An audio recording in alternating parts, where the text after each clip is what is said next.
What's a fact that sounds horrifying the more you think about it? Story 1. Brain passing is irreversible. While the human body can survive temporary states of near passing, e.g. clinical passing, once the brain stops functioning for more than a few minutes, it becomes irreversibly damaged. The idea that consciousness can simply disappear without any chance of recovery is deeply unsettling when you consider the finality of it. Answer: unless you're this one guy I know who his insistent consciousness is beamed in from outer space, and the consciousness beam just switches to another person. He says this explains background radiation, that's the consciousness beam. This person also believes aliens genetically mutated early humans to make different races, that all politicians are space lizards disguised as humans, the fudge, and that humans are cattle for aliens. We're literally livestock for aliens and penned onto the planet, which is why it's impossible the moon landing ever happened, because aliens won't let us leave Earth. So, as you can see, everything he says is completely sane and believable. Story 2. Not a fact, but like, I go into subreddits for subjects I'm very familiar with, and most of the information posted there is just wrong. People don't understand the concepts they're explaining, or they're confidently arguing something they heard in a meme. Posters who are obviously young or who have school-level knowledge of the subject posting as if they were career professionals. It's a mess. Then I go to subreddits for subjects I'm not familiar with because I want to learn something new. Is everything I see on Reddit just wrong? Answer: there's a term for this. The Gell-Mann amnesia effect, which is the phenomenon of people trusting newspapers for topics which they are not knowledgeable about, despite recognizing them to be extremely inaccurate on certain topics which they are knowledgeable about. For example, you have a doctorate in physics. Now you read the paper every day and take what they say about the economy, tensions in the Middle East, and other topics as the God's honest truth. Then one day, they publish an article about a discovery in theoretical physics. You're astounded on just how wrong they got it and how much misinformation in the piece. You can't believe that these idiots actually published this in a paper of record. And the next day you read an article about the future of modern warfare and sit there nodding, saying, how true, while somewhere else a 3-star general is tearing his hair out with how wrong they got it. Story 3. Every night, your body and consciousness just begin shutting down, and you just sort of fade away for hours on end. Sure, periodically you're in there somewhere, trapped in a hallucinated world you usually don't realize or remember isn't real, no matter how absurd it is. Sometimes those hallucinations are even vivid, hyper-real experiences of your deepest fears. You never know what you're going to get when you have your nightly and mandatory prolonged loss of consciousness. I think if sleep were something people didn't start doing until a certain age, we'd all be just as terrified of experiencing it for the first time as we are of passing. You just stop being aware, lying somewhat vegetative and vulnerable, even temporarily paralyzed for hours on end, oblivious to your own existence outside of wild hallucinations that range randomly from terrifying or high-stress scenarios to having to go to work to your biggest intimacy fantasies. If it weren't so familiar, it would sound like some absurd fantasy concoction that Arthur C. Clarke would dream up as an otherworldly feature of an alien species. Story 4. The fact that luck rules so much of our lives. Sure, if you have enough of good luck in certain areas, life can be pretty nice. But bad luck does the opposite. And some bad luck is darn permanent, like being ugly, or poor, or getting some awful disease, or losing a limb or loved one. Answer: I've come to believe in that. You call it luck, I've called it fate. It's the utter chaos that rules reality. How there's infinitesimal factors that go into who does and who doesn't survive, who has luck and who doesn't. It's unpredictable and uncontrollable, and everyone dislikes that.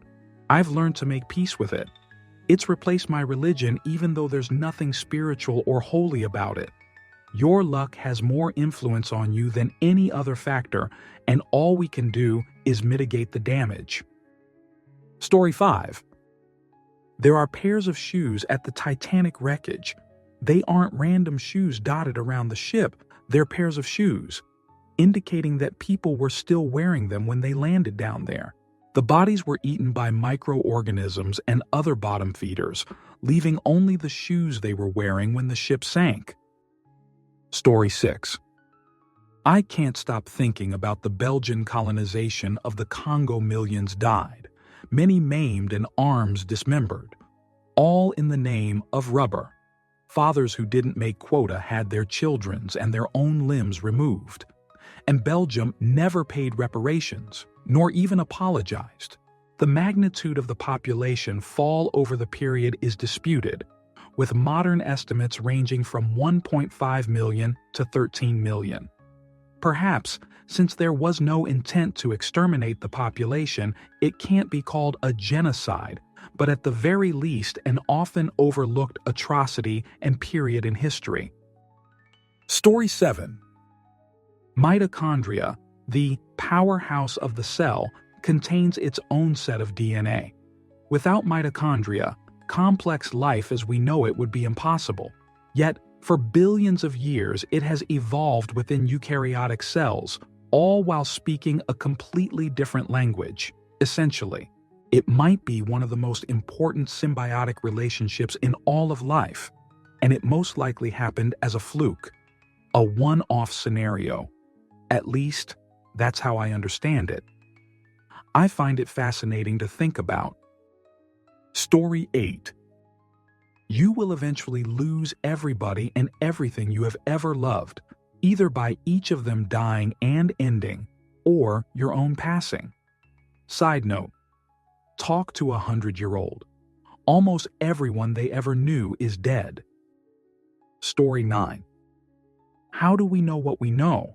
Like, as individuals, how can we legitimately verify information that we are led to believe? Sure, we can look up basic information online.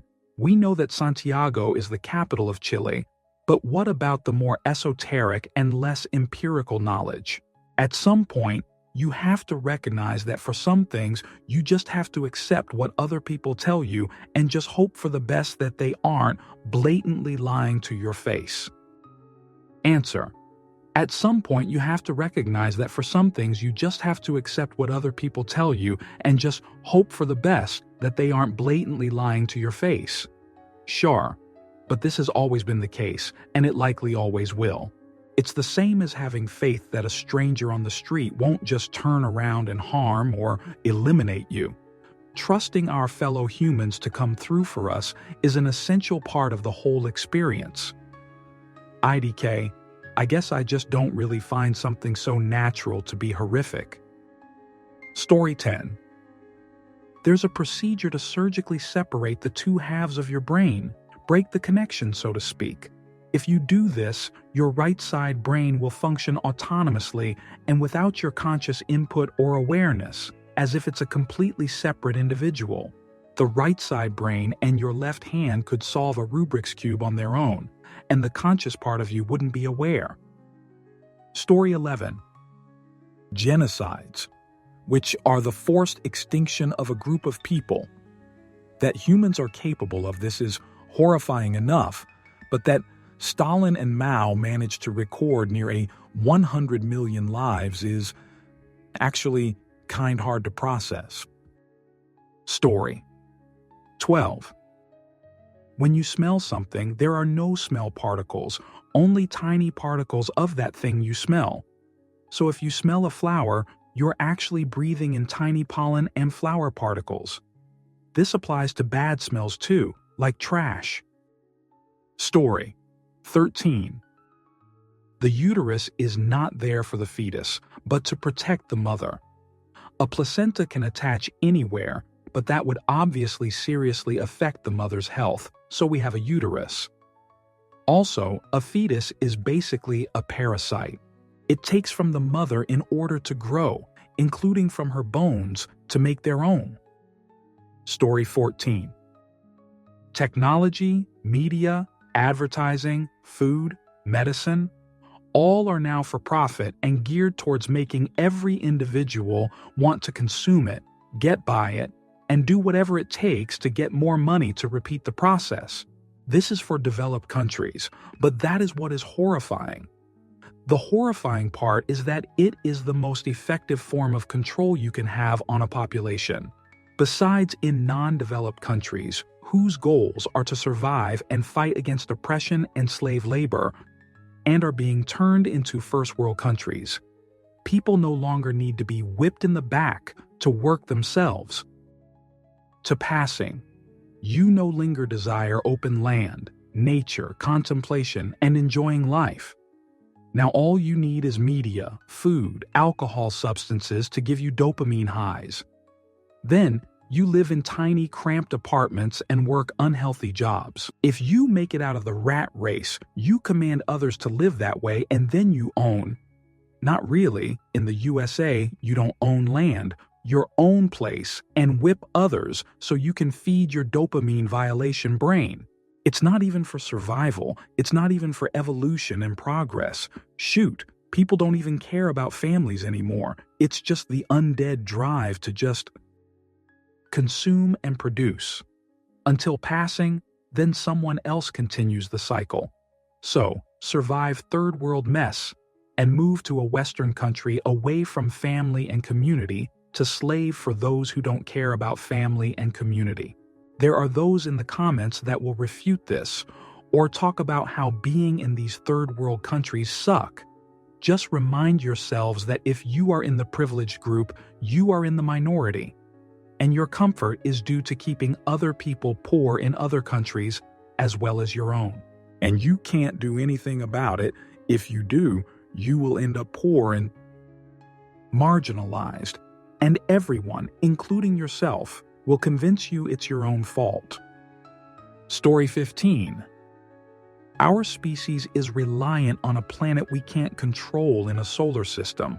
We haven't even started to explore in a galaxy full of unknown dangers. In a universe so vast, we struggle to even understand the concept of its size. Story 16. That the more we kids grow up, also the closer it is for our parents to die.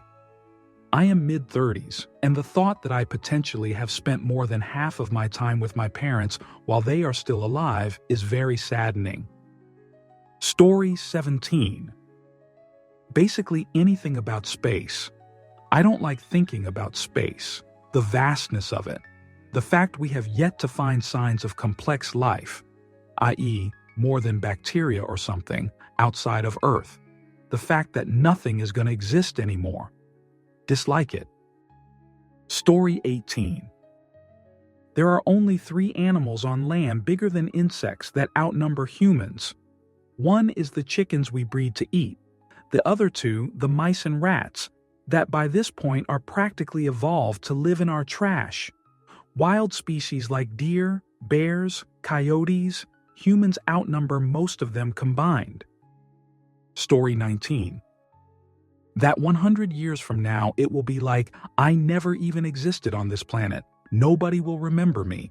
All that will remain will be a small grave, and that's it. And then I wonder, why do I care so much about stuff? Story 20. For the majority of us, nobody will remember we even existed with 2 to 3 generations. Our name will probably only appear when one of our descendants will do a genealogy book. Also, on the funnier side, if you are a man and your children are only girls, or a woman and your children are only boys, you just broke a streak of families that always had a boy or a girl that was going since humanity started. Story 21.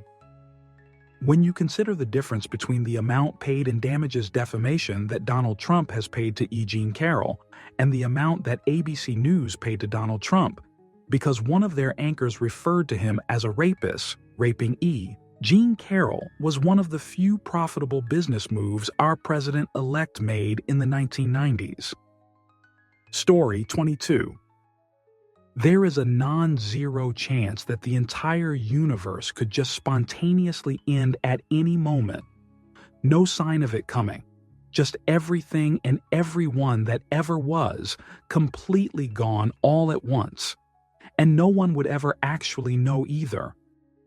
Story 23. Trident gum is the chewiest gum. Give it to your friends and chew it with your teeth. Your teeth are bones that live outside. They hang from your lips like bats. Oh, outside bones, outside bones. Never forget that teeth are outside bones. They're bones that you wash. And when you're a kid, they fall from your head. And to make things less weird, we say they got stolen by a demon, that your parents. No, Trident. Story 24. American elected a rapist telling all the violation victims in the country that their violation just wasn't that big of a deal, and that you can be violation and people will vote for the person who violation you. Sorry, violation victims. Just pull yourself up by the bootstraps, thoughts and prayers, and get over it. Now, if you'll excuse me, I'm going to go vomit. Story 25. It's most likely every single one of us is infected with prions. There's no cure or treatment other than mitigating symptoms. They're not virus or bacteria, but misfolded proteins, and can remain dormant for 10-50 years. You'll never see it coming, but the second they start giving you problems, they'll cause your brain tissue to become what it's been described as spongy. Story 26. The dark forest theory. Basically, the reason we don't find alien life in space is cause it is all hiding from a predatory civilization that is spacefaring, and yet keep blasting stuff out with direction to our planet on it. Story 27. The inevitability of the Earth warming by over 2 degrees, now more than ever with Cheeto back in office. The catastrophic outcomes of that for humanity and all other forms of life on this planet, and how we all just go about our lives trying to survive and thrive under capitalism. Story 28. Rulers often don't care about people, even their own. They fabricate us versus them mentality, create and fuel conflicts that never needed to happen. What could have been peaceful coexistence of normal different people turns too often into fights and suffering of large groups and populations. Story 29. You, whoever you are intensely irrelevant in the grand scheme of things. Whatever you do just doesn't really matter to anyone but you, and AIA varied but always minute number of beings in an extremely narrow period of time. Worse yet, no one really knows you even now, and it's impossible anyone really will. They just have, at best, a broad understanding of what you are, tinted by their own biases. You are a being designed to crave a social connection you can never truly achieve. You are truly and will always be alone. All those interactions you have are just to try and drown this true, an inescapable fact. Story 30. The land around me is going to burn until at least the next 24 hours or 48 hours or week, who knows. Once these flames are put out or go out, they stand a recurring chance of coming back again because this is California. We have some fires, but fire season has been amping up more and more until the apocalyptic scene we have now, with 3 to 4 ongoing infernos, each at zero containment, empty reservoirs, budgets that slash fire departments by 70M in LA, and an electric grid that both can't do what it needs to, and also causes devastating forest fires that destroy its own customers. Story 31. Me and my friend were at a house party and had a really great time. We were drinking and just had a lot of fun. When we were walking home, we walked over a bridge and we stopped to look at the water, our cue, and my friend sat down on the railing of the bridge and asked me to join him. I was as good as sober, but my friend was far up. He told me that he had been thinking about his life and a lot of other things. I asked him, "What's wrong?" He said that nothing was wrong, but that he was thinking about that every day could be the last. And he started telling me all the times he noticed that we almost died in the most specific detail, and he couldn't even look me right in the eye. But he then said, "I know I'm tipsy, so my balance is shoot what? If I tip over and fall in the water." It was freezing BTW, so a lot of ice. I would get stuck under the ice and die. He was serious, and it was kind of creepy because he was fully conscious, saying that we walked home and started watching Sing 2. Story 32. I've heard how humans have mapped like a quarter of the ocean floor, but another component is that we've apparently only explored like 5 of the volume. Who knows what's swimming around that we simply never see or accidentally catch? Oceans are scary for so many reasons. Story 33. Between 10 and 20% of women miscarry their child, but the actual number is probably much higher due to underreporting, heartbreak, and shame. Pray you never see the face of a woman realizing the pregnancy she nurtured and wanted and loved will not come to term. You've witnessed 2 deaths of the unborn and the future of motherly unconditional love that will never be fudge. Story 34. I've been told all it takes to go to war is a pen and a dotted line, the way things are heating up and the amount of goof-ups some leaders are doing. I'll be surprised we are still here in the next 20 years. Story 35. That the main goal in life is to be able to work and live as best as you can for as long as you can, so you can finally retire and then get hit with stage 4 pancreatic cancer a week before retirement. Story 36. To me, it's the fact that everything I see and feel physically is literally just neurons firing. Like, I look at an object, and it terrifies me that it's not me looking at it, but 2 balls that are connected to my brain, eyes. Story 37. In the CDC, they have a countless amount of highly contagious bacteria that could wipe out the entire human race in under a year. Makes me think of the Walking Dead episode, when the power goes out for that place, it blows up. Story 38.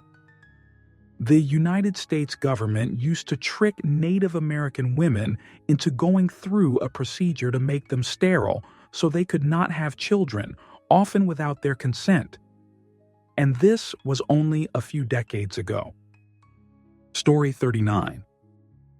The fact that everyone will die is so banal, but once you start thinking about it, it becomes terrifying and everything loses its meaning. Our ancestors, who were probably the first to realize this, must have been completely stunned. Imagine you're hunting a mammoth, and suddenly you ask yourself, what am I doing? Glick, a popular name at the time, died recently, and we'll all die, so why bother with any of this? God, back then, there were no psychiatrists or antidepressants. Story 40. All health, beauty, intelligence, and social grace has been teased from a vast butcher's yard of unbounded carnage, requiring incalculable eons of massacre to draw forth even the subtlest of advantages. This is not only a matter of the bloody grinding mills of selection either, but also of the innumerable mutational abominations thrown up by the madness of chance as it pursues its directionless path to some negligible preservable trait, and then still further of the unavowable horrors that fitness or sheer survival itself predominantly entails. We are a minuscule sample of agonized matter, comprising genetic survival monsters, fished from a cosmic ocean of vile mutants by a pitiless eliminate machine of infinite appetite. Story 41. The fact that in a very, very, very long time the whole universe won't exist. Stars, planets will all die off. Sure, humanity, life forms, everything will be gone by then. But it's just the idea that there will be nothing. Literally nothing. IDK, scary. Story 42. Check out this article. Some scientists are working on extending the time it takes to get to irreversible brain and organ damage passing. It's amazing to me how much we still don't know about everything, really. Story 43. Unless you're this one guy I know who is insistent, consciousness is beamed in from outer space and the consciousness beam just switches to another person. He says this explains background radiation. That's the consciousness beam. This person also believes aliens genetically mutated early humans to make different races, that all politicians are space lizards disguised as humans, the fudge, and that humans are cattle for aliens. We're literally livestock for aliens and penned onto the planet, which is why it's impossible the moon landing ever happened, because aliens won't let us leave Earth. So, as you can see, everything he says is completely sane and believable. Story 44. 10 secs or less, and you are out cold. 30 seconds for short-term impairment, 60 secs, and you are losing function, 4 minutes, and you're more or less a goner unless there are special conditions. It's heartbreaking to see SCA patients. They often get the heart beating again, but the MRI is just static because the cell passing apoptosis breaks down any meaningful structure. The brainstem can usually hold up basic reflexes for a few days, which makes it harder for families. They see the eyes move and arms twitch, but the lights will never come back on. Story 45. Some theories suggest consciousness may have a basis in quantum mechanics. Physicists like Roger Penrose and Stuart Hameroff propose that quantum processes in microtubules within neurons might contribute to consciousness, implying it involves more than classical neural activity. We have a lot to learn about consciousness in the brain. Story 46. Okay, I was having a relatively okay day, and then you drop the constantly wet skeleton bomb. Suddenly my calcium is feeling very humid. Thanks, I dislike it, but also kind of appreciate the horrific knowledge. Story 47.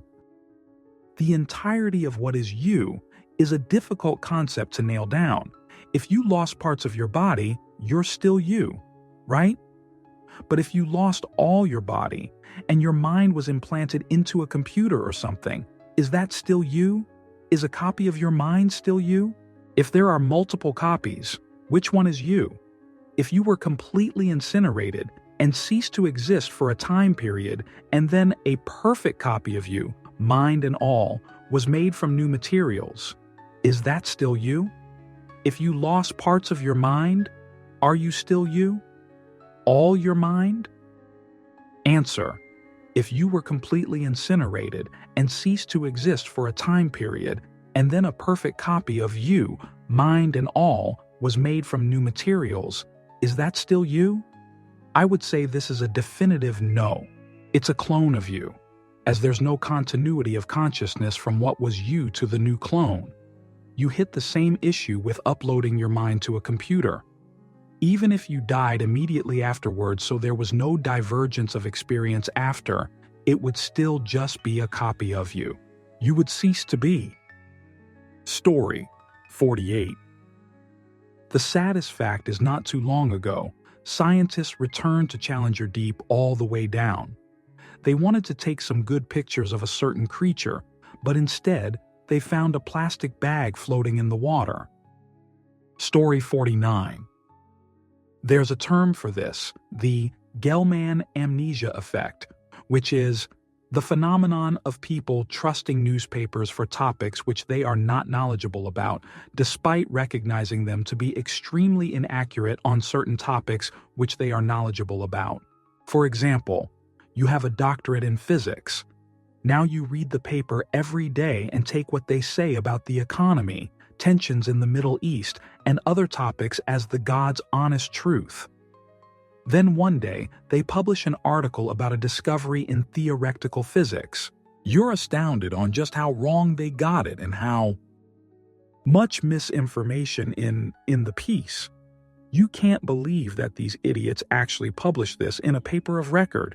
And the next day you read an article about the future of modern warfare and sit there nodding, saying how true, while somewhere else a 3-star general is tearing his hair out with how wrong they got it. Story 50. The best is when two people who both sound fairly informed about the topic are disagreeing with each other. I have no idea who's right. I'm assuming 90 of the rest don't know who's right either, but they're still upvoting and downvoting based on whichever sounds better.